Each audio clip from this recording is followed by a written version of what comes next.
What is up, YouTube? My name is Dalen, and today we have TierZoo, How Cats Broke the Game. This is a pretty interesting topic because cats, just cats, not big cats. Are we talking about the small cats, or are we talking about both, or the big cat? Like, what are we talking about? Are they actually breaking the game?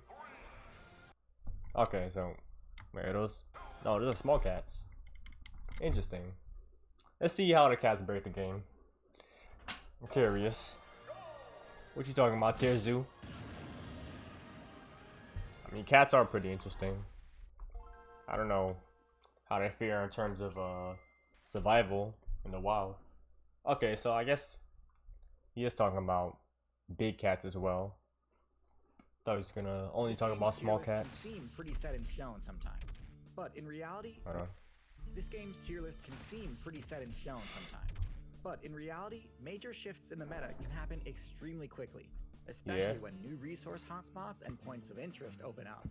Builds which are well adapted to capitalize on these flashpoints can see dramatic ascensions on the tier list. One such event occurred when humans unlocked I saw that one. I saw that video. This greatly improved the humans' survivability by giving them a consistent source of XP even during harsh winters or famines. That is, if they could defend their stockpiles. These stashes were incredibly valuable and could easily support entire colonies of rats and sparrows if improperly guarded. And while these Neolithic humans did have some techniques they could use to try and protect their precious grain on their own, ultimately their saving grace came in the form of a previously low-tier predator build that was barely scraping by in the North African savanna, the wildcat.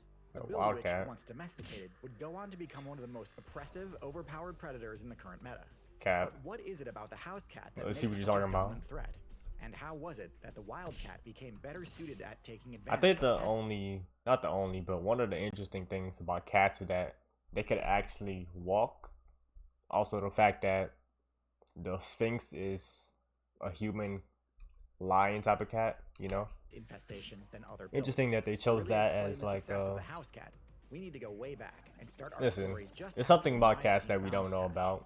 This update granted like they're a lot more human than we think, or something. Teeth, a side grade of the dentition skill tree, which allows users to gain bonus XP from carcasses and carrion sources. And also they could this may seem like land properly, thing, but it completely changed up the metagame and made hyper carnivorous builds a lot more viable, W animation, giving rise to a new archetype. Wait, isn't TierZoo doing animations and stuff on like his Patreon or something?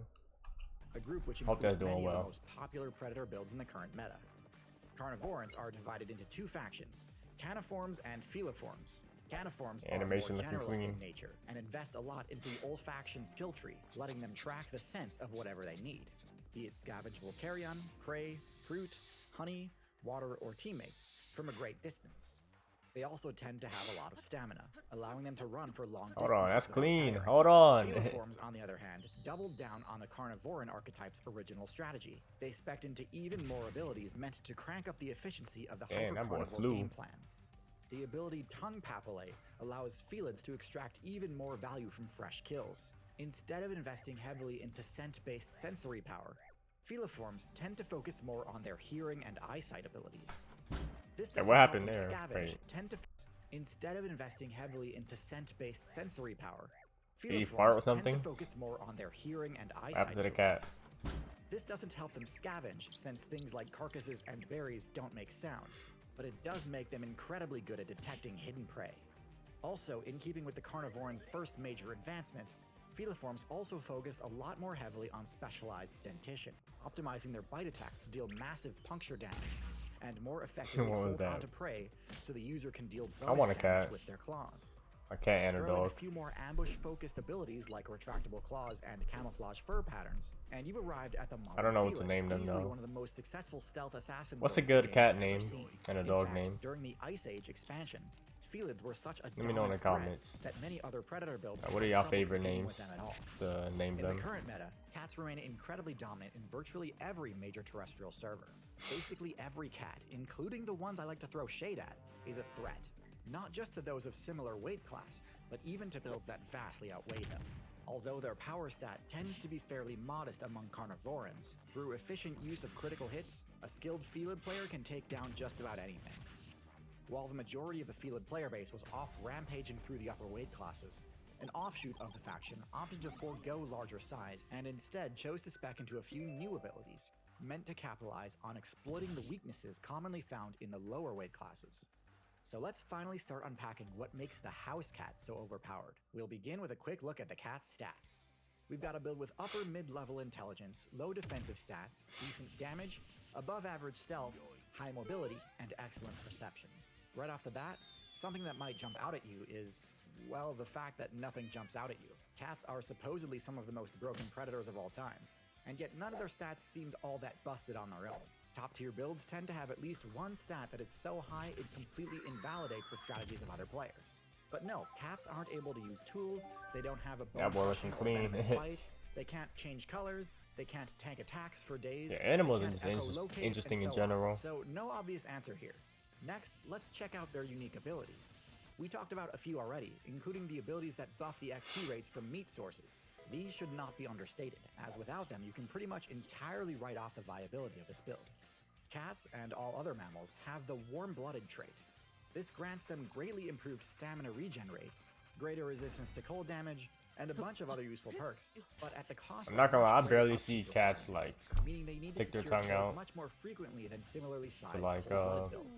Without these abilities granting the cat you know, bonus XP from meat, it would up be and very cool difficult off for them stuff. to keep up with their energy needs, even with how efficient cats are at hunting. That makes sense that they do that. Cats can also move extremely quietly due to their soft toe pads and retractable claws, enabling them to easily get within striking range of prey through smart use of cover and line of sight.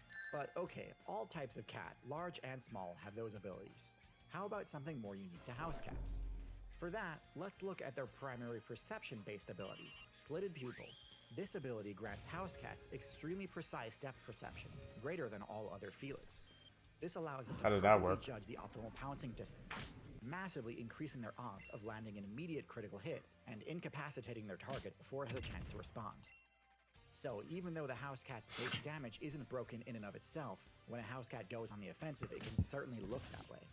This strategy is what has led to the complete collapse of several different player bases. It's not bothering that toad. Reptile, bird, and mammal factions, as it truly is that oppressive. Now, while we were first looking at the cat's base stats, one thing you might have assumed right away is that the cat's lower defensive stats are its main weakness, and that cats function as a sort of glass cannon, with very little counterplay options when attacked. You might also assume what the cat's high mobility, with very little counterplay options when attacked. You might also assume that what was that cat doing? doing? Their primary defensive See what I mean? Yo, cats are... that Come on, bro. What is that? Wait a minute. Does that cat have legs? ability. Does that cat have legs? With very little counterplay options when attacked. You might also assume that given the cat's high mobility, their primary defensive strategy is simply to run away when they feel threatened. And while their top speed is often enough to escape danger when needed, instead, cats employ their mobility stat defensively in a different way. This is where one of the most shockingly effective aspects of the house cat manifests. House cats use their incredible agility to stand their ground. Agility and quick reflexes are usually used to dodge attacks, but cats instead actually use their reflexes to deflect them. Because their incredible depth perception grants them such high accuracy on their attacks, they can use their claw swipe attack to actually block incoming strikes. This is surprisingly consistent and works on a lot more attacks than you might think. Now, obviously this is a high skill, high reward strategy. Missing a parry can result in serious damage, but if you get good enough at this, you can ward off attacks from just about anything, and potentially Fox is so even open pussy, up bro. opportunities for counterattacks. Put all this together, and you I thought come to foxes understand would what be house cat build a lot truly more, is. A house cat is like, what you aggressive. get when you fuse the deadliness of a snake with the energy of a mammal. Nah, they not. But why does this playstyle make for such a good partnership with human players? Maybe it's because I watched Compared to Naruto. dogs, they seem like they'd be much They got the less Nine-Tail useful party Fox, members. Humans looking broke like the a game and menace. became the top tier build by using coordinated team strategies and tool use in order to utterly trivialize their matchup versus large mammals. Dogs easily slot right into this game plan, as they can help track and chase down large prey, and also sniff out any potential ambush predators that could disrupt and punish this strategy. When a successful kill is made, dogs and humans naturally split the reward and both benefit. Dogs are also great defensively. That's kind of They disgusting. can keep watch at camp and alert party members of approaching enemies. Cats are generally pretty useless in this regard. They don't have anywhere near the endurance required to chase down prey over long distances. can't square off head-to-head with those builds anyway, and aren't nearly as reliable for early enemy alerts. The kills a cat makes can't realistically be shared with humans either. It wasn't until humanity unlocked the agriculture ability that the player base began to notice additional vulnerabilities they didn't need to care about before. Vulnerabilities that dogs couldn't really help with. When operating off of a hunter-gatherer strategy, humans could basically ignore all builds in the low weight class. Rats and birds were no threat to humans, and also not worth the effort to take down. So it makes sense for them to just focus on larger quarries. Nigga kicked a rat. However, when the focus shifts to farming and food storage, those same builds humans were Yo, them New York, honestly, them New York rats might be the strongest builds in the game. Food reserves destroyed, they kind of build easily different. wipe out an entire human settlement.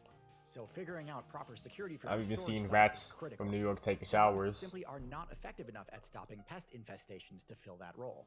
They cannot climb or fit into small spaces, and aren't stealthy enough to catch the trickier pests. Cats, on the other hand, are truly excellent at this task, and come with other benefits as well. Many Yo, ones why require do very little upkeep.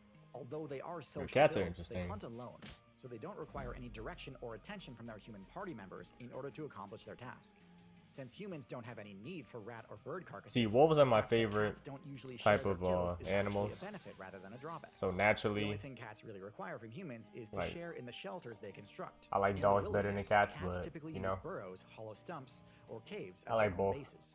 But these Some are people don't like vulnerable to cats, attacks. and I only Human like dogs, and settlements some are people, significantly safer. you know, Speaking of safety, even vice though cats versa. are extremely lethal hunters, they pose very little danger to humans. I like both. This is a huge advantage over snakes, which theoretically could ally with humans to serve the same purpose, but in practice are far too dangerous to risk keeping around. The fact that cats are warm-blooded and therefore need to eat more frequently than snakes is also a benefit rather than a drawback for humans, since it means they need to stay on task and keep their guard up. So, while it is common to see players debate which build makes for the better addition to a human player's party, the correct answer is actually both. Dogs Right. are a huge help in the large creature matchup. That's why I'm while gonna get cats both. cover your weaknesses in the small creature matchups. Having both in your party covers all of your weaknesses, and enables human settlements to use a hybrid playstyle of both hunting and farming. So if you're a human main trying to construct the most optimal party comp, the only real question is how you'll keep the dog and cat players from fighting each other.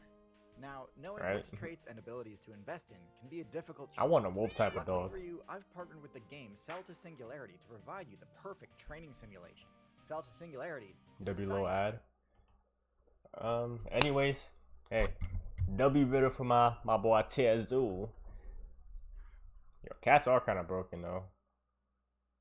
Are they really that? I mean, big cats are broken, but the house cats, still debatable. But yeah, definitely have both if you like both of them, because they're both interesting and cool animals, especially cats. Cats are very interesting considering that they could actually survive high falls and they could walk. Cats can actually walk, right? I'm pretty sure they can. Maybe those are edited. I don't know. Cats walking. Let me see. Pretty sure I've seen cats walk on two legs.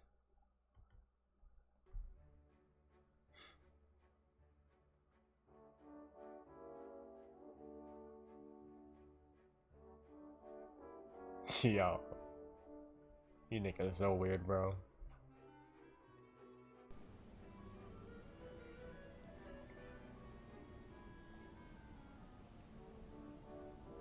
How long can they stay on their two legs? That's what I want to know.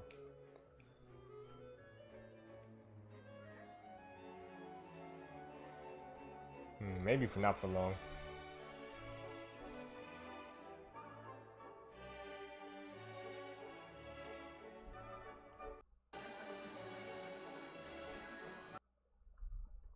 That's cute. Anyways, that is it for this video, y'all. Yep, that is it for this video. Cool video from TierZoo. Anyways, that is it for this video. I hope y'all all enjoyed. I haven't posted in a while, so I'm trying to think about what other reactions I could do for like other videos. But anyways, that is it. Leave a like on this video, subscribe for more content, and I hope you all enjoy the rest of your day. Peace.